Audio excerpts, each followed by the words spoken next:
সম্পর্ক মানেই বিশ্বাস, কিন্তু কখনো কখনো কিছু আচরণ আমাদের মনে সন্দেহ জাগায়। এই কি তবে পরকীয়া? আজকের ভিডিওতে আমরা জানবো এমন 7টি লক্ষণ যা দেখে বোঝা যায় আপনার পার্টনার হয়তো অন্য কারো সাথে সম্পর্কে জড়িয়েছেন। সম্পর্কে আচরণ পরিবর্তন হওয়াটা স্বাভাবিক, কিন্তু যদি আপনার পার্টনার হঠাৎ করেই চুপচাপ হয়ে যান, আগের মতো সময় না দেন বা আপনার উপস্থিতিতে অস্বস্তি বোধ করেন, তাহলে সেটা চিন্তার কারণ হতে পারে। যেমন আগে ফোনে কথা বলতেন খোলাখুলি, এখন কেমন যেন গোপনীয়তা। মোবাইল এখন আমাদের জীবনের সবচেয়ে ব্যক্তিগত জিনিস, কিন্তু যদি আপনার সঙ্গী হঠাৎ করেই মোবাইল লক বদলান, সবসময় ফোন উল্টে রাখেন অথবা আপনাকে দেখলেই স্ক্রিন অফ করে ফেলেন, তাহলে সতর্ক হন।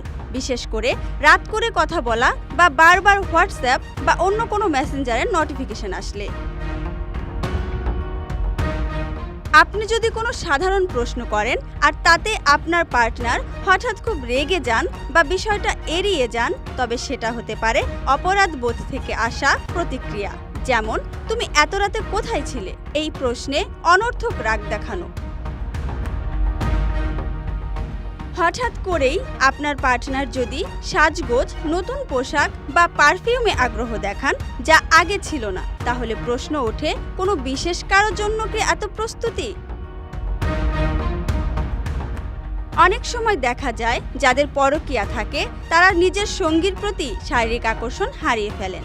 আপনি চাইলেও উনি এড়িয়ে যান, অল টাইম ক্লান্তি বা স্ট্রেসের অজুহাত দেন। রাত করে বাড়ি ফেরা, কোথায় ছিলেন জিজ্ঞেস করলে বিভ্রান্তিকর উত্তর, এগুলো একটা বড় রেড ফ্ল্যাগ। বিশেষ করে যদি মিটিং ছিল বা বন্ধুর বাসায় ছিল, এসব প্রসঙ্গ ঘুরে ফিরে আসে। অনেক সময় অপরাধ ঢাকতে গিয়ে উল্টে আপনাকেই সন্দেহ করা শুরু করে দেয়। আপনি কি করছিলেন, কোথায় ছিলেন, আপনার ফোন চেক করা, এটা এক ধরনের মানসিক ম্যানিপুলেশন। এগুলো শুধুমাত্র লক্ষণ, প্রমাণ নয়। সন্দেহ হলে খোলামেলা কথা বলুন।